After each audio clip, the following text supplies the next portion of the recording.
Olá, irmãos. Eu sou a Bia, consagrada da Comunidade de Vida. Eu moro aqui atualmente na Missão de São Luís e sou celibatária. E é sobre isso que a gente vai conversar hoje. Vim falar, partilhar com vocês como é que foi o meu processo de discernimento para esse estado de vida tão feliz e tão razão da minha alegria mesmo, né? Fui tentando fazer uma retrospectiva aqui na minha cabeça para ler de novo, né? Mais uma vez, é uma coisa que a gente faz todos os dias, mas para ler de novo essa história que foi sendo escrita e eu me lembrei de alguns pontos, né?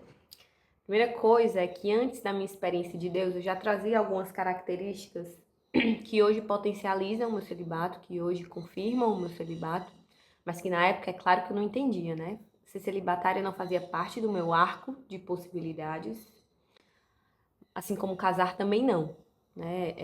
Eu sempre fui, aí eu vou explicar para vocês por quê. Eu sempre fui uma pessoa de todos, do povo, da galera, da minha família. Eu sempre fui a que conversava com todos, a que alegrava todos, a que fomentava ali o espírito das coisas, né? Na minha família, no meu colégio, com as pessoas que eu conhecia, com os meus amigos ali de onde eu morava, enfim. Sempre fui muito de todos, né? Nunca fui de muitas seletividades. Mas ao mesmo tempo, eu tinha necessidades de momentos meus, comigo mesmo, né? Como eu não sabia da existência de oração, de um Deus que é próximo e que pode falar comigo, que pode me ouvir, eu não sabia disso. Eram momentos comigo, de fazer coisas que eu gostava, mas era necessário que eu estivesse sozinha. Então é como se isso me recarregasse para os momentos com as pessoas, sabe? Eu sempre vivi nesse contraste e sempre fui feliz nisso. Não fui infeliz, não. Isso me trouxe coisas boas, né? Mas isso me trouxe alguns pecados, algumas marcas também não muito boas, né? Algumas marcas ruins. Como, por exemplo, uma autossuficiência. Como eu sempre consegui me recarregar sozinha, sempre consegui fazer esse equilíbrio, assim, entre vida social e tudo, e depois recarregar do meu jeito, né? Fazendo o que eu gostava, do meu jeito mesmo, de maneira um pouco autônoma, eu, eu cresci com essa autossuficiência, sabe? Essa autorreferência. Então, se eu concordava, eu abraçava. Se eu discordava, eu não abraçava. E ponto final, né? Não tinha muito. A medida era eu. Então, o casamento não fazia também parte do meu arco de possibilidades, claro, porque eu não tinha uma referência de matrimônio, né? Meus pais se separaram quando eu era novinha, e mesmo antes, ainda juntos, eles não eram para mim uma referência assim de matrimônio, né? Mas isso também, por exemplo, quando eu pensava em maternidade, em exercer minha maternidade, eu pensava em adotar uma criança para cuidar dela e exercer a minha maternidade assim. Eu não pensava em me atar a alguém, aliar a alguém, me casar com alguém para com essa pessoa ter filhos, né? Como construir uma família e tudo, não. Quando eu pensava no meu futuro, eu construía ele de maneira muito sozinha. E eu tava bem com isso, né? Não era um problema. Era muito feliz.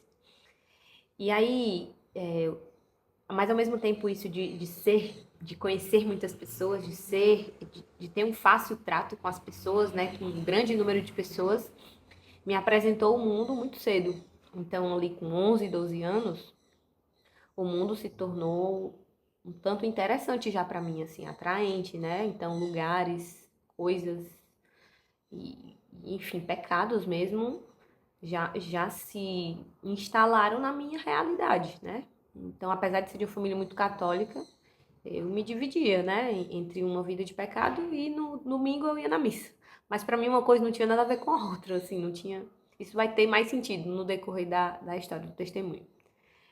Então, quando foi em 2009, uma tia minha, consagrada da Comunidade de Aliança, ela me inscreveu obrigatoriamente, né? Ela me obrigou a ir para um congresso de jovens, o Congresso de Jovens do Shalom.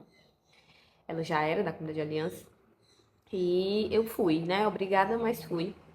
Tava com muita vontade de ir, mas fui. E me chamou muita atenção a liberdade das pessoas lá, né?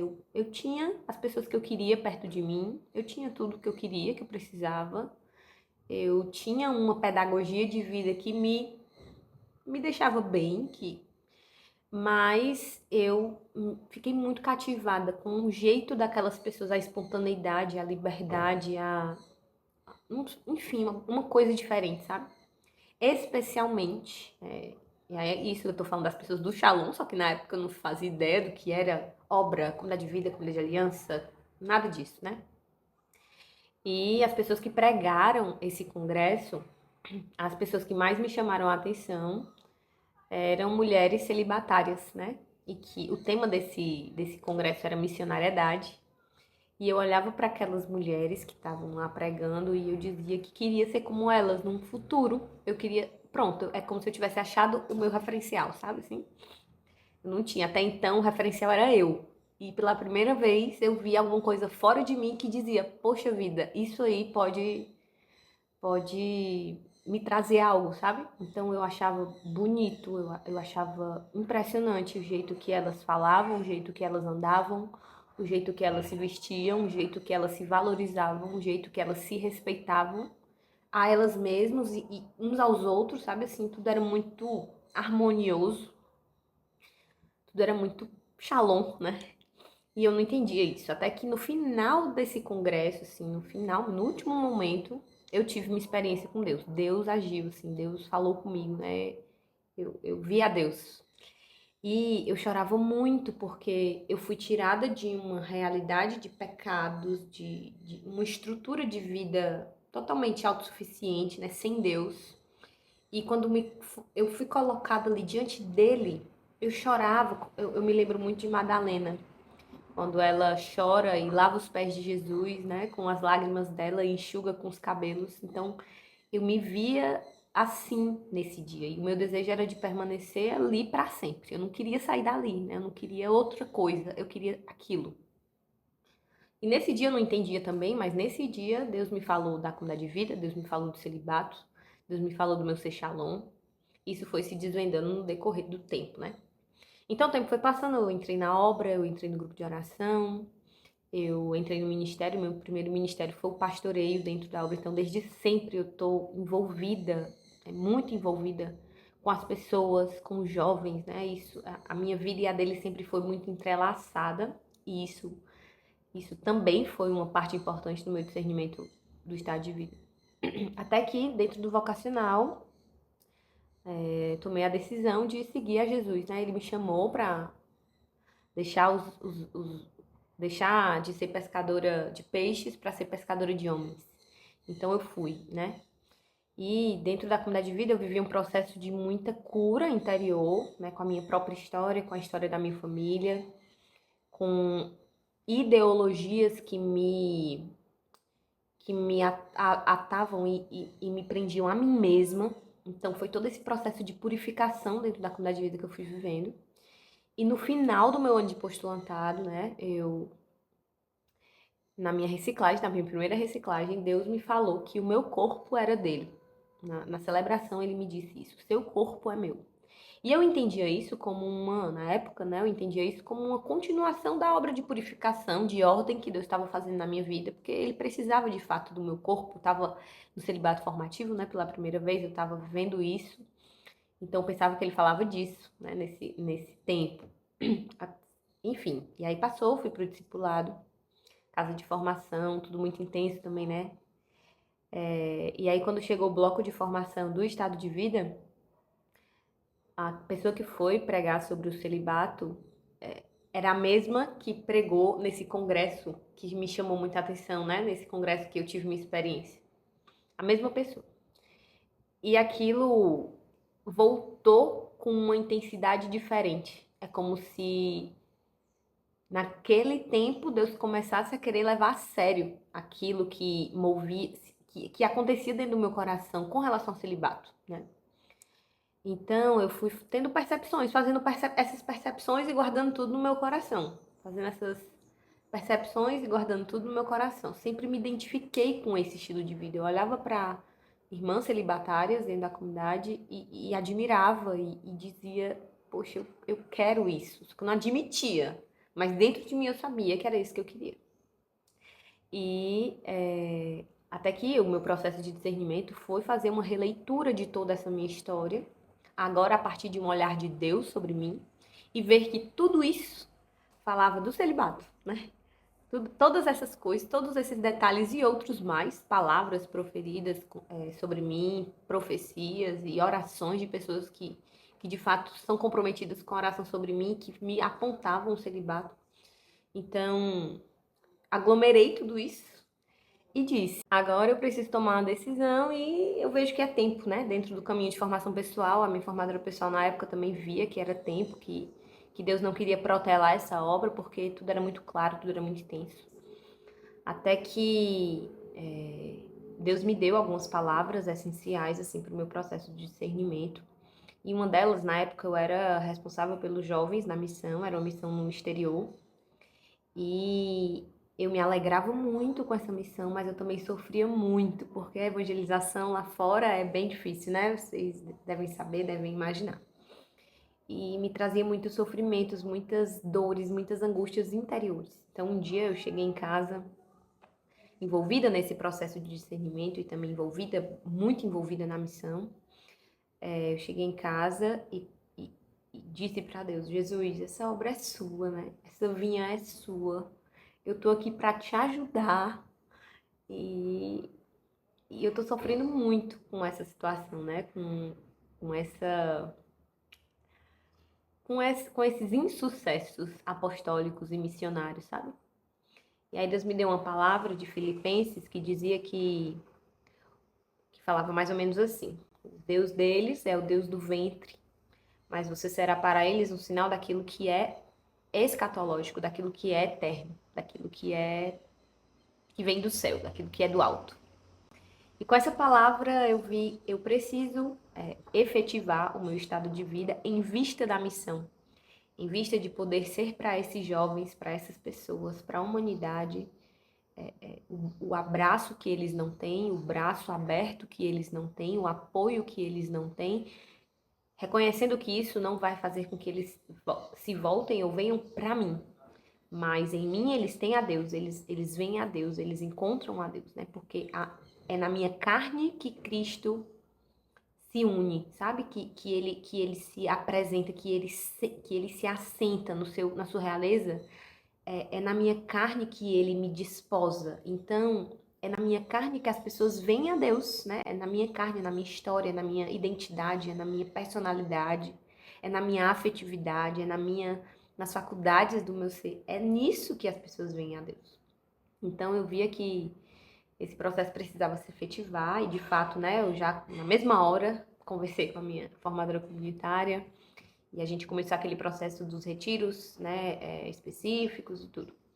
Nessa época eu era D2 ainda, foi no final do meu D2, então eu precisava me consagrar para depois me consagrar no celibato. E na minha missa de consagração, na hora do ofertório, a minha formadora comunitária na época me orientou a fazer uma oferta de mais um ano, submergida, mergulhada nesse processo de discernimento. E pronto, meu coração, desde então, é todo dele, sem divisão alguma, né? Na verdade, se a gente parar para pensar e refletir e olhar, sempre foi.